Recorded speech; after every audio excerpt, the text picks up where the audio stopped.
Hazrat Abu Hurairah radiyallahu anhu says that a man visited the Prophet sallallahu alaihi wasallam and submitted, "I have got perished." He sallallahu alaihi wasallam asked, "How?" He submitted, "I have copulated with my wife while fasting." He sallallahu alaihi wasallam said, "Manumit a slave." He submitted, "I have got no slave."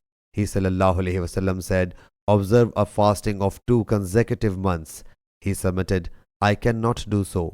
He sallallahu alaihi wasallam said, "Then feed 60 poor people." He submitted, "It is not available for me."